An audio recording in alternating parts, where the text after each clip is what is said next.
ভাইরালের এই যুগে ব্যক্তিগত কিছু শেয়ার করা নিয়ে বেশ ফ্যাসাদেই আছেন সামাজিক যোগাযোগ মাধ্যম ব্যবহারকারীরা। কোথা থেকে কখন যে কি ভাইরাল হয়ে যায় এরপর কেবল কপাল চাপড়ানো।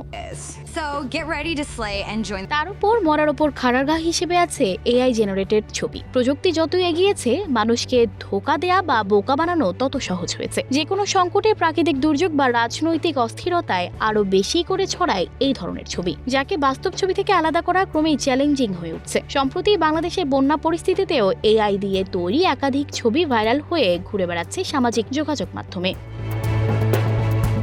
বর্তমানে এআই যতটা না উপকার হচ্ছে, অপরদিকে ক্ষতিও হচ্ছে খানিকটা। অনেকেই এআই এর অপব্যবহার করছেন, বিশেষ করে এর ভুক্তভোগী হচ্ছেন নারীরা। এআই এর মাধ্যমে বিভিন্ন ছবি ভিডিও তৈরি করে তা ছড়িয়ে দেওয়া হচ্ছে ইন্টারনেটে।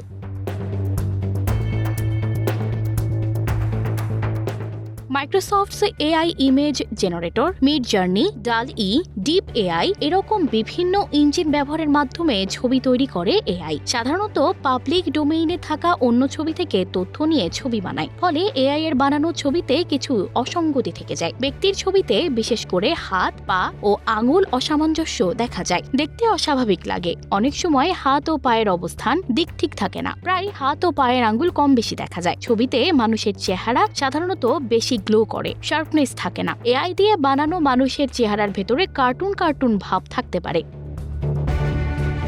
এআই দিয়ে তোলা ছবি একেবারেই নিখুঁত, মনে হবে আপনি যেমনটা চেয়েছিলেন ঠিক তেমন, অনেকটা অর্ডার দিয়ে বানানোর মতো আর কি। এয়ার ব্রাশড লুক, দেখে মনে হতেই পারে কিছু একটা ঠিক নেই টাইপ। ছবিটির সূত্র যাচাই করতে আপনি গুগল লেন্স ব্যবহার করতে পারেন, এমনকি reverse image search, Hive Moderation ও ইয়ানডেক্সের মতো টুলও ব্যবহার করতে পারেন। আসলে ফেক ছবি যত বেশি ছড়ানো শুরু হয়েছে, এই ধরনের অ্যাপগুলো জনপ্রিয়তা পেয়েছে সমান তালে। এসব ব্যবহার করে ছবিটি আরও কোথায় কোথায় ব্যবহৃত হয়েছে খুঁজে পাওয়া যাবে। সত্যিকারী ছবিতে ক্যামেরার মডেল, লেন্সের ধরন, এক্সপোজার সেটিংস এবং জিপিএস স্থানাঙ্ক সহ বিস্তারিত মেটাডেটা থাকে। অপরদিকে এআই ব্যবহার করে ডিজাইনকৃত চিত্রে অধিকাংশ ক্ষেত্রে এই তথ্যগুলি অনুপস্থিত থাকে। এই বিষয়টির জন্য রকেট সায়েন্সের দরকার নেই। ওয়েবসাইটে কন্টেন্টের প্রকৃতির উপর ভিত্তি করে অনেক সময় এমন ছবি তৈরি করা হয় আপাত দৃষ্টে যার কোনো যৌক্তিকতা থাকে না, অথচ আশ্চর্যজনকভাবে এগুলো দেখলে একদম বাস্তব মনে হয়, আর তাতেই কপাল পড়ে অনেকের। সঞ্জিদা রহমান, প্রবাস খবর।